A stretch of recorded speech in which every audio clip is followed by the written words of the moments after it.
कालचा दिवस आणि आजचा दिवस महाराष्ट्राच्या औद्योगिक जगतासाठी अतिशय महत्त्वाचा आणि युवकांना रोजगार देणारा असा आनंददायी होता। काल आपल्या सगळ्यांना माहिती आहे की राज्याचे मुख्यमंत्री आदरणीय एकनाथ शिंदे साहेबांनी देखील त्यांच्या पत्रकार परिषदेमध्ये सांगितलं की मागच्या 3 वर्षापूर्वी कॅबिनेट सब कमिटी ही 15-15, 18-18 महिने व्हायची नाही आणि त्याच्यामुळे उद्योजकांना कॉन्फिडन्स नव्हता की आम्हाला नक्की किती इन्सेंटिव्ह मिळणार आहे, किती सबसिडी मिळणार आहे, शासन आपल्या सोबत आहे की नाही, असे एक प्रश्नचिन्ह कायमस्वरूपी उद्योजकांच्या समोर असायचं। कालची कॅबिनेट सब कमिटी ही महाराष्ट्राच्या उद्योजकांसाठी अतिशय महत्त्वाची होती, तशीच महाराष्ट्र सरकारसाठी देखील अतिशय महत्त्वाची होती। कालच्या कॅबिनेट सब कमिटीमध्ये आव्हाडा इलेक्ट्रो प्रायव्हेट लिमिटेड या कंपनीनं 13,647 कोटी रुपयाची गुंतवणूक ही महाराष्ट्रामध्ये करण्याचा निर्णय घेतला आहे। त्याचा देखील इन्सेंटिव्ह पॅकेजचा जो विषय होता तो काल आम्ही निकालात काढला। त्याच्यामधनं जवळजवळ 8,000 लोकांना रोजगार मिळणार आहे। 8,000 लोकांना 13,647 कोटी।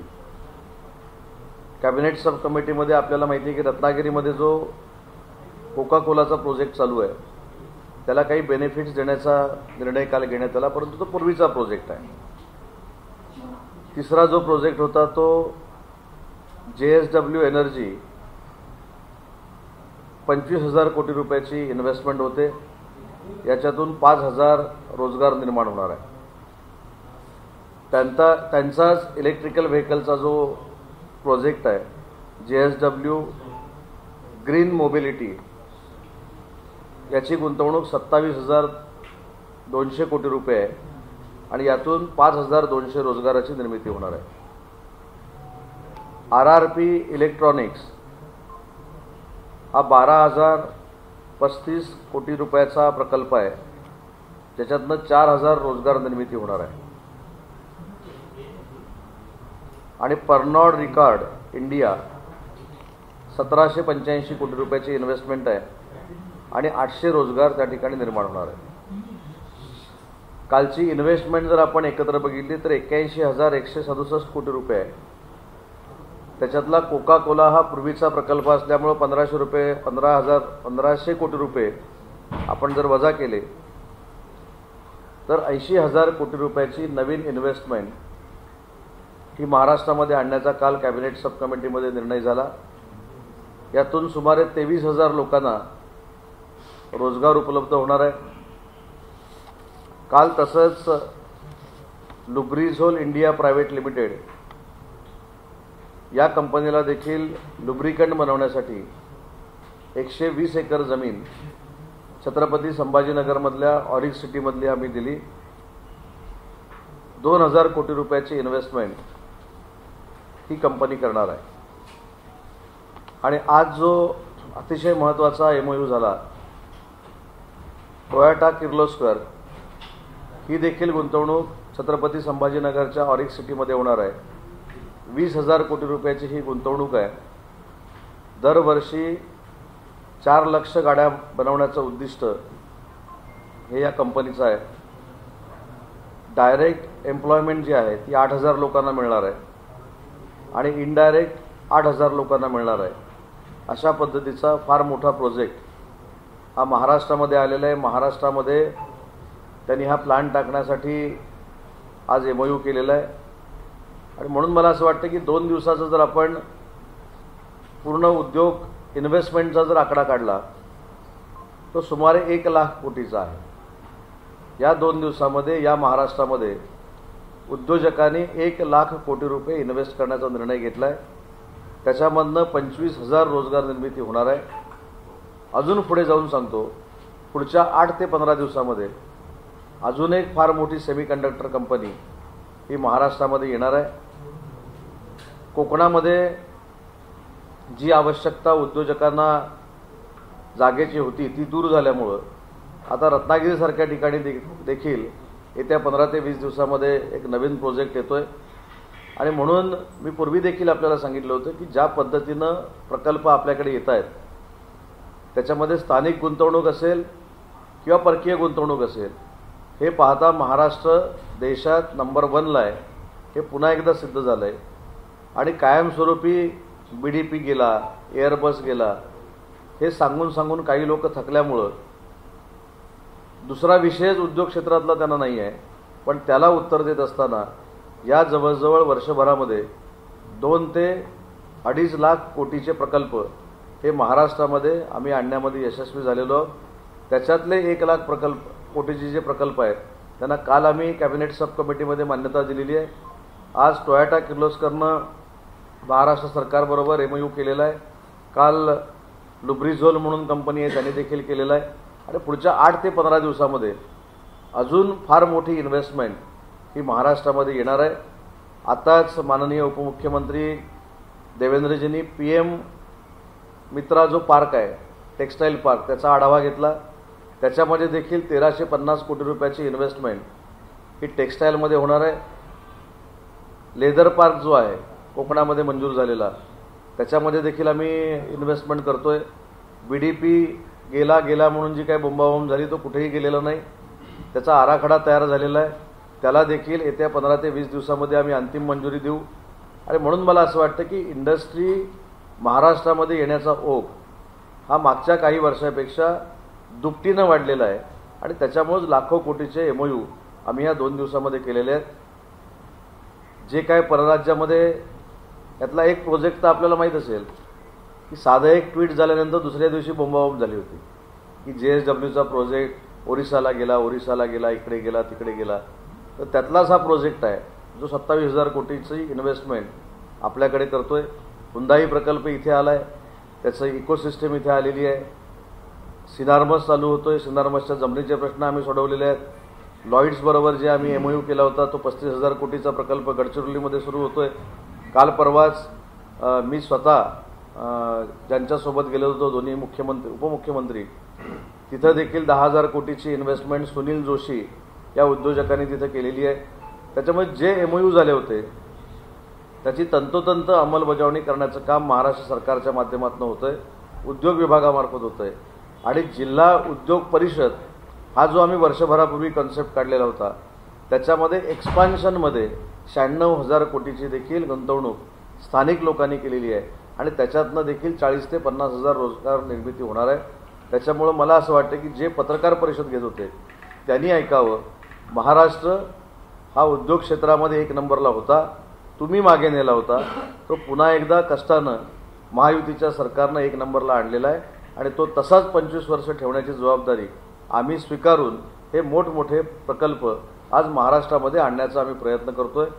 आज जो टोयोटा किर्लोस्कर प्रकल्प आला त्याच्यासाठी प्रामुख्यानं उपमुख्यमंत्री देवेंद्रजींचा उल्लेख केला पाहिजे की अतिशय केंद्र सरकारला सांगून ज्या पद्धतीनं कन्व्हिन्स करायचं होतं टोयोटाला किर्लोस्करांना ते करून त्यांनी आज ही 20,000 कोटीची इन्व्हेस्टमेंट महाराष्ट्रामध्ये आणलेली आहे. त्यांच्या मेहनतीमुळे देखील अनेक प्रकल्प या ठिकाणी येत आहेत. स्वतः मुख्यमंत्री महोदयांनी काही उद्योजकांशी जी चर्चा केलेली आहे, उदाहरणार्थ अदानी असतील, अंबानी असतील, यांचे देखील भविष्यामध्ये फार मोठे प्रोजेक्ट हे मुंबई आणि त्यांच्या परिसरामध्ये येऊ घातलेले आहेत. त्याच्यामुळं महाराष्ट्रातली परकीय गुंतवणूक जी 3 नंबरला गेली होती ती 1 नंबरला आलेली आहे. हा आमचा सर्वे नाही, हा RBIचा सर्वे आहे. आणि पुन्हा एकदा महाराष्ट्राला 1 नंबरला ठेवून तो महाराष्ट्र 25 वर्ष गुंतवणुकीमध्ये 1 नंबरला राहील यासाठी आम्ही सगळे प्रयत्न करतो.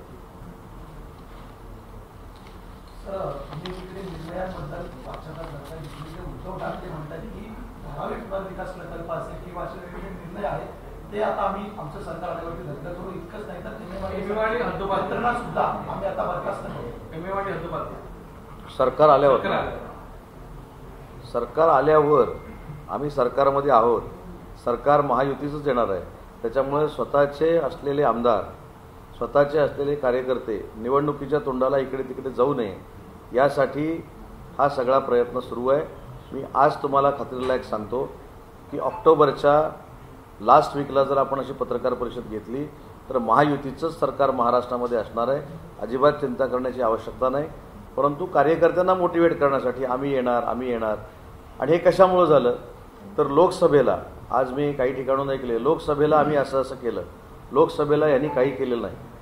लोकसभेला देश स्तरावर जो फेक नरेटिव्ह सेट झालेला होता त्याचा परिणाम यांच्या मताच्या वाढीमध्ये झालेला आहे.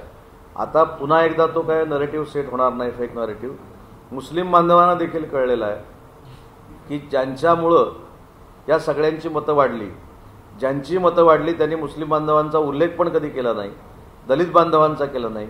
त्याच्यामुळं सत्ता मिळवण्यासाठी आणि नरेंद्र मोदी साहेबांना काही करून पंतप्रधान व्हायला द्यायचं नाही यासाठी हा फेक नरेटिव्ह होता. या स्टेट लेवलच्या निवडणुका आहेत, स्थानिक पातळीवरच्या निवडणुका आहेत. त्याच्यामुळं मुस्लिम बांधव देखील आमच्यासोबत राहतील, दलित बांधव देखील आमच्यासोबत राहतील, आदिवासी बंधू भगिनी आपल्यासोबत राहतील आणि खरा चेहरा आणि खरी मतं ही विधानसभेला महाविकास आघाडीची किती आहेत ही जनता दाखवून देईल. 10 वर्ष नरेंद्र मोदींनी अंडी उभवली का किंवा विधानसभेला जे आलेच पाहिजे आले त्यांची राहिली सुटलेली गुरमी सुद्धा उतरवून टाकू, ही भाषा ठाकरी भाषा म्हणाल काय ना? मला असं वाटतं की एखाद्याला कमी लेखण्याची भाषा आहे. मी वंदनीय बाळासाहेबांबरोबर काम करू शकलो नाही, परंतु मी त्यांची भाषणं ऐकली, त्यांची भाषणं बघितली. एखाद्या व्यक्तीला ते एवढं कधीच कमी लेखत नव्हते. त्यांचा जो संवाद होता तो 100% ठाकरी जरी असला तरी ते स्वतःचं मत मांडायचे. स्वतः किती संघटना मोठी करणार आहे, स्वतः आम्ही काय करणार आहोत हे सांगायचे. असलेलं MMRDA रद्द करणार आहोत, अजून काहीतरी आम्ही बंद करणार आहोत, अशी भाषणं वंदनीय बाळासाहेबांची नसायची. आणि म्हणून मला असं वाटतं की याला ठाकरी भाषा असं म्हणता येणार नाही. विधानसभा आपण जिंकू शकणार नाही हे नैराश्य आहे.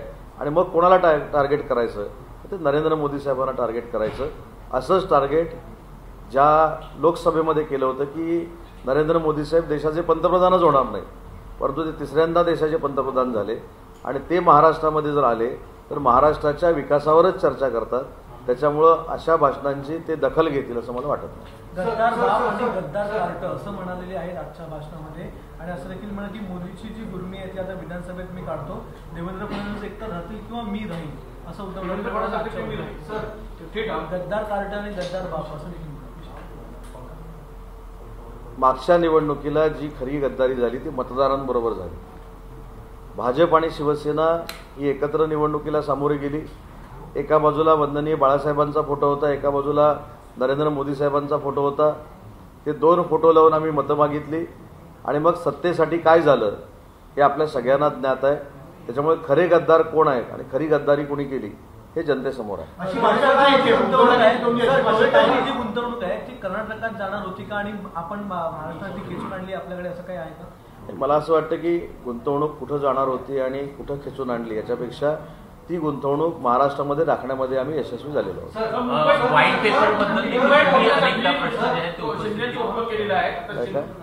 मुंबई तोडण्यासाठी एकनाथ शिंदेचा उपयोग केलेला आहे आणि आता एकनाथ शिंदे दिल्लीची खुर्ची. तुम्हाला आठवत असेल लोकसभेच्या निवडणुकीच्या अगोदर ज्यावेळी मुंबई तोडण्याचं भाषण झालं तेव्हा मी काय सांगितलं, आता लोकसभेची निवडणूक जवळ आली, आता विधानसभेची निवडणूक परत आलेली आहे, आता मुंबई तोडण्याची भाषा झालेली आहे. कोणाच्या स्वप्नातही नाही मुंबई तोडण्याचा विषय. जोपर्यंत चंद्र सूर्य आहे तोपर्यंत मुंबई तोडण्याचा प्रश्नच येत नाही. परंतु आता पुन्हा एकदा फेक नरेटिव्ह सेट करण्याची ही नांदी सुरू झालेली आहे. कुठेही कोण मुंबई तोडणार नाही, कधी तोडलेली नाही. परंतु विधानसभेची निवडणूक आली आणि लोकसभेची निवडणूक आली की काही लोकांचा अजेंडा आहे की मुंबई तोडणार, मग ती आम्ही वाचवणार. ते आता लोकांना कळतंय.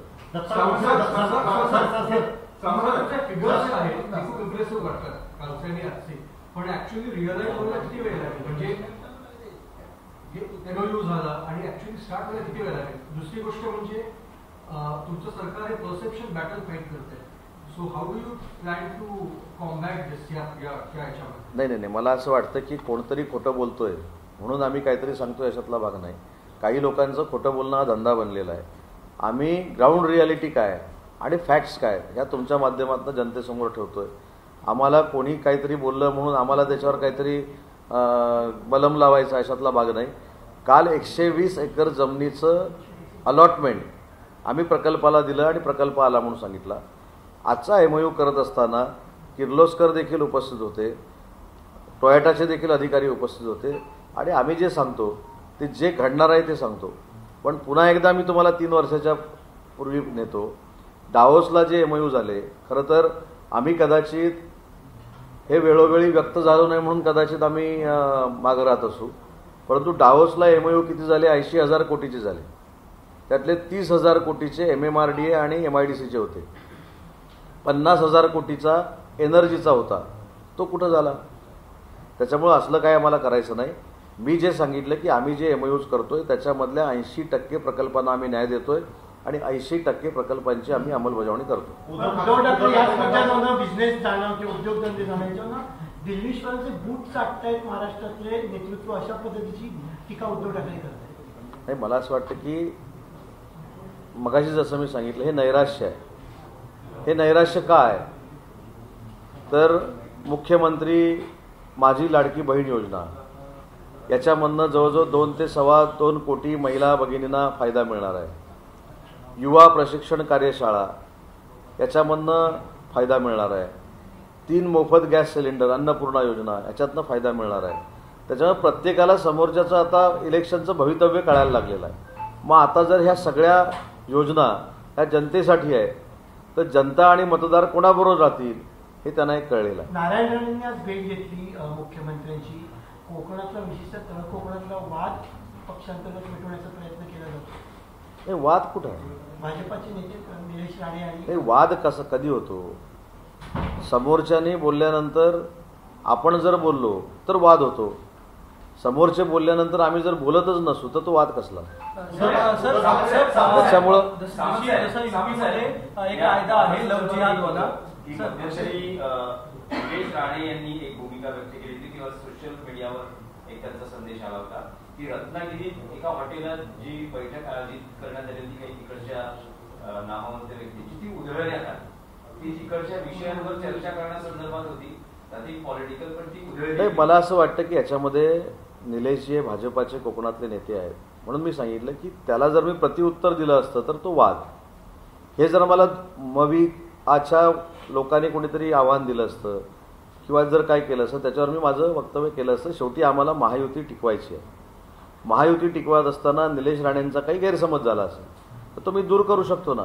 पण आपण जे म्हटलात की आम्ही रत्नागिरीकर या संस्थेमध्ये नामांकित लोक होती तर त्याची मी पोलिसांकडनं जी माहिती काढली त्याच्यामध्ये एक जी व्यक्ती होती ती काही दिवसापूर्वी 6-7 महिन्यापूर्वी फ्रॉड झाला म्हणून अनेकांना फसवला म्हणून रत्नागिरीच्या बाहेर होती. दुसरी जी व्यक्ती होती ती ज्या पक्षामध्ये मी असतो त्याच्या विरोधातली व्यक्ती होती. आणि असं रत्नागिरीकर कोणी जमलेले नव्हते. रत्नागिरीकरांचा माझ्यावर पूर्णतः विश्वास आहे आणि असला आवाज बिवाज बंद करण्याचं धोरण माझे कार्यकर्ते पण घेणार नाहीत. याच्यामध्ये जी काही घटना घडली ही आपण स्वतः माहिती जर घेतली तर बरं होईल. आणि त्याच्यातनं निलेशजींचा काही गैरसमज झाला असेल तर ते अलायन्समधले आहे, तो मी दूर करेन. त्याच्यामध्ये मला असं वाटतं की वाद असण्याचा प्रश्नच येत नाही. आणि म्हणून सुरुवातीपासून सांगितलं वाद कधी होतो? समोरच्यानं एखादं वक्तव्य केल्यानंतर मी जर त्याला प्रतिउत्तर दिलं असतं तर तो वाद झाला असता. मी मुभा दिलेली आहे समोरच्याला बोलायला. मी कुठं काय बोलतो? मी काहीच बोलत नाही. की जे भूमीची प्रॉपर्टी होती 2014 आणि 2 कोटी वाढली 2014 आणि 2024 मध्ये त्यांची बायकोची. कोणाची? मुख्यमंत्री आहेत, आपले खासदार आहेत, त्यांची आणि पत्नीची जी मालमत्ता आहे ती प्रचंड वाढलेली आहे. आणि या 5 कोटीची प्रॉपर्टी नेमकी कुठून आली? त्यांनी वाईन शॉप वरती सुद्धा भूमींच्या मोठी. असं कोणी म्हटलं?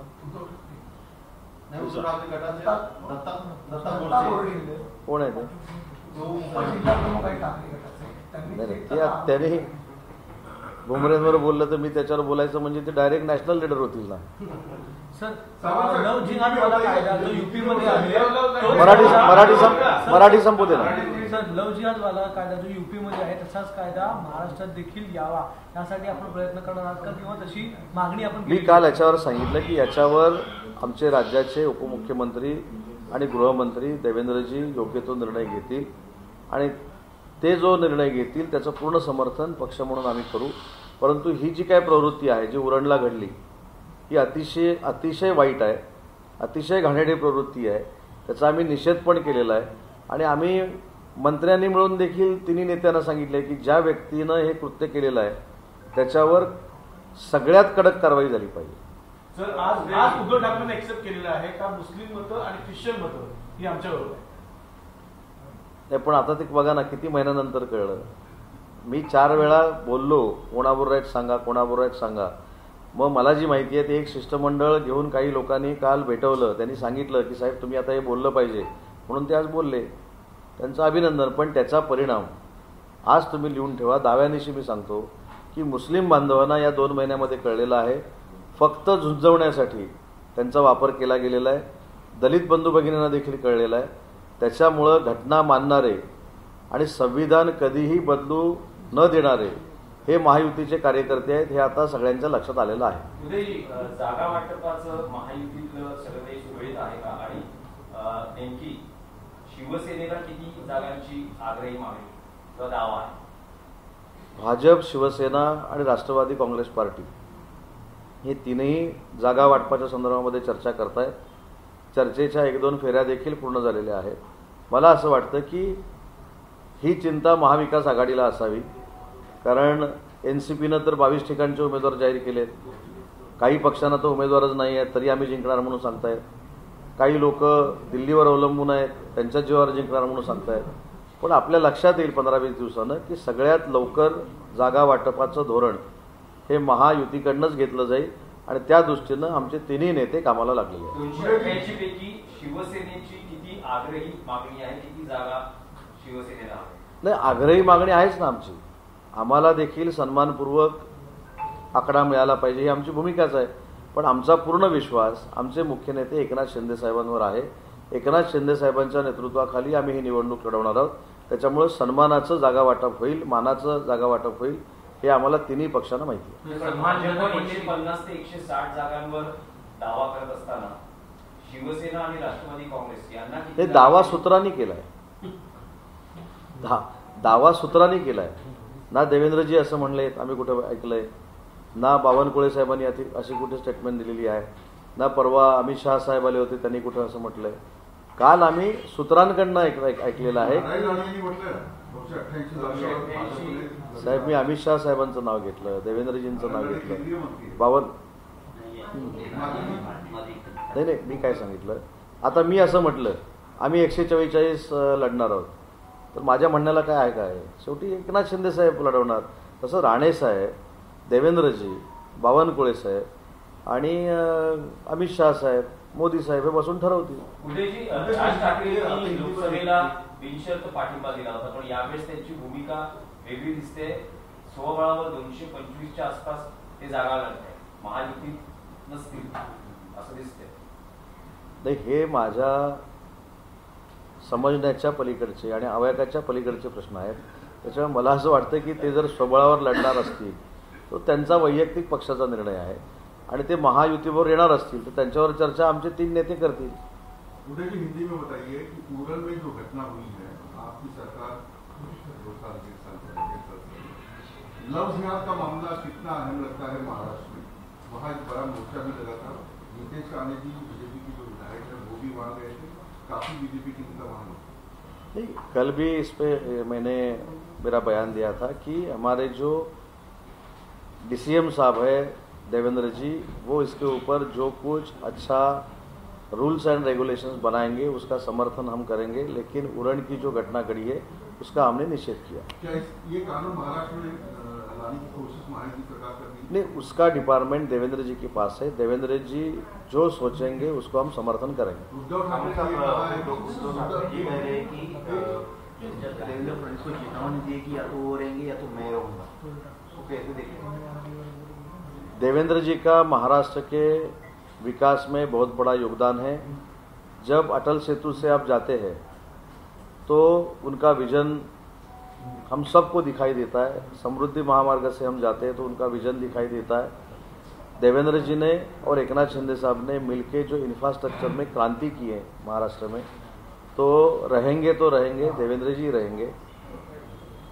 अभी वो क्या बोले, क्योंकि मॉरल सपोर्ट तो उनके जो कार्यकर्ता है, उनके जो लीडर लोग हैं उनको मॉरल सपोर्ट देना पड़ेगा, इसलिए उन्होंने किया हुआ ये बयान है। नरेंद्र मोदी के खिलाफ भी उन्होंने काफी कुछ बोला है कि महाराष्ट्र में आएंगे, भिक्षा कटोरा लेके आएंगे और उनकी गुर्मी में निकालेंगे, उनके पसीने बहाएंगे। वो ठीक है, अभी मेरे ख्याल से 3 महीने के बाद इलेक्शन है, नवंबर फर्स्ट वीक में वापस हम सब मिलते हैं, तभी भी महायुति का ही सरकार रहेगा। अभी जो हमारे पॉलिटिक्स में ऐसा रहता है कि जो लीडर है उसको देना ही पड़ता है मॉरल सपोर्ट, जो कार्यकर्ता है वो जो पदाधिकारी है उनके लिए, तो मॉरल सपोर्ट के लिए किया हुआ ये भाषण है। आप लोगों ने 2 दिन में जोर पकड़ते रहा है। मैं बोला ना इसके ऊपर, लव जिहाद हुआ, लैंड जिहाद हुआ, धारावी का कल का मामला देखे तो ये जो जिहाद बार बार आ रहा है, तो हिंदुओं की सरकार मैंने इसके ऊपर बयान दिया है कि इसके ऊपर कड़ी से कड़ी कार्रवाई की जाएगी। जो नियम बनाया जाएगा, जिसका नेतृत्व हमारे सरकार में देवेंद्र जी कर रहे हैं, उनको हम पूरा सपोर्ट करेंगे, उसका हम समर्थन करेंगे। आप लोगों ने 2 दिन में मतलब आज जो एमओयू साइन की 1 लाख करोड़ से ज्यादा की इन्वेस्टमेंट आएगी और करीबन 50,000 से ज्यादा रोजगार निर्माण होंगे। ये क्या एमओयू साइन हुए हैं और कितनी इन्वेस्टमेंट? नहीं, कल हमारी जो कैबिनेट सब कमेटी हुई थी उसमें 80,000 करोड़ के प्रोजेक्ट को हमने मान्यता दी है। आज जिसमें देवेंद्र जी ने जिनको सपोर्ट किया था, जिनसे बात की थी, वो टोयोटा किर्लोस्कर का जो मैन्युफैक्चरिंग प्लांट है कार का, वो भी छत्रपति संभाजीनगर में आ रहा है। उसमें 20,000 करोड़ की इन्वेस्टमेंट है। तो ये 2 दिन में 1 लाख करोड़ के इन्वेस्टमेंट का एमओयू हो गया। 50,000 से आगे। ये महाराष्ट्र के लिए ये कैसे टारगेट है कि 2025 तक जो बताया गया था $2 ट्रिलियन का इन्वेस्टमेंट्स लाने का जो टारगेट रखा गया है, उसे हम लोग कितना अचीव कर रहे हैं और जीडीपी पर कितना असर गिरेगा? मेरे ख्याल से $5 ट्रिलियन का जो टारगेट था वो सेंट्रल गवर्नमेंट का था, उसमें $1 ट्रिलियन का हमारा था और उसके हम नजदीक पहुंचेंगे, ऐसी परिस्थिति अभी महाराष्ट्र गवर्नमेंट ने क्रिएट की है। विपक्ष कह रहा है कि आप लोग जो है या योजना है ये सिर्फ चुनाव को देखते हुए अयोध्या बांटने का काम कर रहे हैं। आपकी सरकार रहेगी, उनकी सरकार रहेगी और उनकी सरकार को योजना का मुख्यमंत्री लाड़की बहन योजना जी है, उसमें जो पैसा डालना है वो 19 तारीख के पहले जाएगा। और विपक्ष जो बोल रहा है कि हमारा सरकार आएगा, हमारा सरकार आएगा, 3 महीने उनको सपना देखने दो, वापिस हम ही आएंगे। जरांगे शांत झाले पण मराठा आंदोलन आक्रमक झाले। जरांगे शांत झाले, मराठा आंदोलक मुंबईत आक्रमक झाले। काल मी आपल्या माध्यमातून जे बघितलं तेव्हा त्यांची भूमिका योग्य आहे ना, की जे आम्ही पहिल्या दिवसापासून सांगतोय की मराठा आरक्षण टिकणारं आम्हाला द्यायचं आहे, ते एकनाथ शिंदे साहेबांनी, देवेंद्रजींनी, अजितदादांनी 10% दिलेलं आहे। मराठवाड्यातल्या निजामकालीन नोंदीला कुणबी प्रमाणपत्र देण्याची देखील कार्यवाही सुरू आहे। सगळे सोयरे हे पितृसत्ताक आपल्याकडे आहे, जे नियमामध्ये तरतूद आहे त्या पद्धतीने आम्ही करणार आहोत। परंतु हे सगळं करताना ओबीसी बांधवांचं काही सुद्धा कमी होणार नाही, कसलाही आरक्षणाला धक्का लागणार नाही, ही आम्ही खबरदारी घेतलेली आहे। पण त्याच्यानंतर आम्ही जो प्रश्न विचारलेला होता तोच आता मराठा बांधव विचारतायत की उभाठाच्या पक्षप्रमुखांनी मोदी साहेबांकडे हा प्रश्न आहे म्हणून सांगितला, पण त्यांनी प्रश्न काय विचारलाय की मराठा समाजाला आरक्षण ओबीसीतनं द्यायचं की नाही, तुम्ही होय की नाही ते सांगा महाविकास आघाडीनं।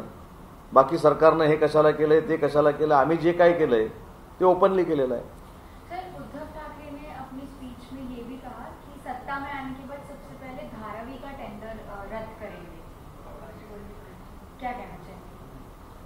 नहीं, मेरे ख्याल से धारावी का जो सपना था वो वंदनीय बाला साहब का था, इसीलिए झोपड़पट्टी पुनर्वसन की स्कीम महाराष्ट्र में लॉन्च हो गई। जो स्लम में रहते हैं उनको घर देना चाहिए, बाला साहब का सपना था और उनका सपना साकार करने के लिए सरकार अगर आगे बढ़ रहा है तो सपोर्ट होना चाहिए।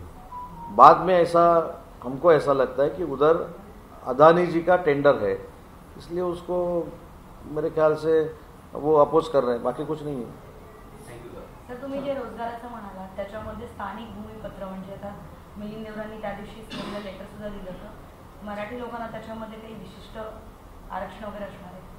नाही, आरक्षण हे मला असं वाटतं की प्रायव्हेट सेक्टरमध्ये नाही, प्राधान्य आहेच ना. प्राधान्याचा निर्णय हा सरकारचा देखील आहे, परंतु प्राधान्य म्हणजे सक्ती नाही आहे. ज्या ठिकाणी हा प्रकल्प जातो तिथं स्थानिकांना, मराठी माणसांना प्राधान्यानं घ्यावं, प्रकल्पग्रस्तांना प्राधान्यानं घ्यावं, प्रकल्प बाधितांना प्राधान्यानं घ्यावं, हा प्राधान्यक्रम लावावा हा सरकारचा नियमच आहे. आणि त्याच्यामध्ये आम्ही देखील सरकार आल्यानंतर याचा रिव्ह्यू घेतोय, कामगार मंत्रालय देखील रिव्ह्यू घेतोय आणि जिथं जिथं आम्हाला हस्तक्षेप करता येईल तिथं आम्ही हस्तक्षेप करतोय. व्हाईट पेपर बद्दल महाविकास आघाडीच्या काळामध्ये जे काही प्रकल्प आले आम्ही आणणार ना अहवाल. तो आता विधानसभेचं अधिवेशन नसल्यामुळं व्हाईट पेपर निघू शकणार नाही, पण जो अहवाल आहे तो आम्ही 15 ते आचारसंहिता लागायच्या अगोदर आणणार. मनसे आणि अमोल मिटकरी यांच्यामध्ये खूप जोरदार वाद चालू आहे, कसं बघता येईल? खरं तर असा वाद होऊ नये. मी काल देखील सांगितलं की जो हल्ला झाला त्याचा जाहीर निषेध आम्ही करतो, परंतु हल्ला होणं, आपापसामध्ये मारामाऱ्या होणं, आपापसामध्ये एकामेकाची लाच काढणं, एकामेकाची बदनामी करणं, एकामेकावर फार वाईट पद्धतीने टीका करणं हे कुठंतरी महाराष्ट्राच्या राजकीय संस्कृतीला शोभतं असं मला वाटत नाही. हा महाराष्ट्र वंदनीय बाळासाहेबांचा आहे, हा महाराष्ट्र यशवंतराव चव्हाण साहेबांचा आहे. एवढे मोठे दिग्गज या महाराष्ट्राच्या राजकारणाला संस्कृती देणारे लीडर या महाराष्ट्रातनं होऊन गेलेले आहेत. त्याच्यामुळे त्यांना अभिप्रेत असलेलं सगळ्यांनी राजकारण काढावं एवढंच माझं म्हणणं आहे.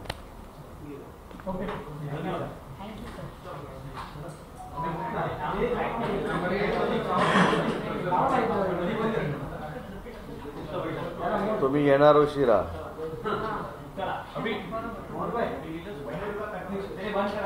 हा, व्हाईट पेपरचं मी असं सांगितलं, आता अधिवेशन होणार नसल्यामुळे बोललो ना मी. व्हाईट पेपरच्या बाबतीमध्ये जी घोषणा केलेली, महाराष्ट्रामध्ये या 2 वर्षामध्ये किती प्रोजेक्ट आले आणि त्याचा स्टेटस काय आहे, त्याची गुंतवणूक किती आहे आणि त्याच्यातनं किती रोजगार निर्मिती होणार आहे याचा अहवाल कुठच्याही परिस्थितीमध्ये आचारसंहिता लागायच्या अगोदर उद्योग विभाग पब्लिश करणार आहे. नाही, गेलेल्याची व्हाईट पेपर काढला ना आम्ही. वेदांता फॉस्कॉन, एअरबस, बीडीपी आणि एक कुठचा तरी जो प्रकल्प होता त्याच्याबद्दल आम्ही व्हाईट पेपर काढला. पण व्हाईट पेपर काढल्यानंतर त्याच्यावर कोण काय बोललंच नाही. मी त्यावेळी देखील आव्हान दिलं होतं की व्हाईट पेपर काढला आहे त्याला कुणी चॅलेंज करावं, कुणीच चॅलेंज केलं नाही. तसं आता उर्वरित 2 वर्षामध्ये आम्ही काय केलं, किती FDI आलं, किती स्थानिक गुंतवणूक झाली याचा पूर्ण अहवाल आचारसंहितेच्या अगोदर आम्ही जनतेला देणार आहोत. ABP माझा, उघडा डोळे बघा नीट.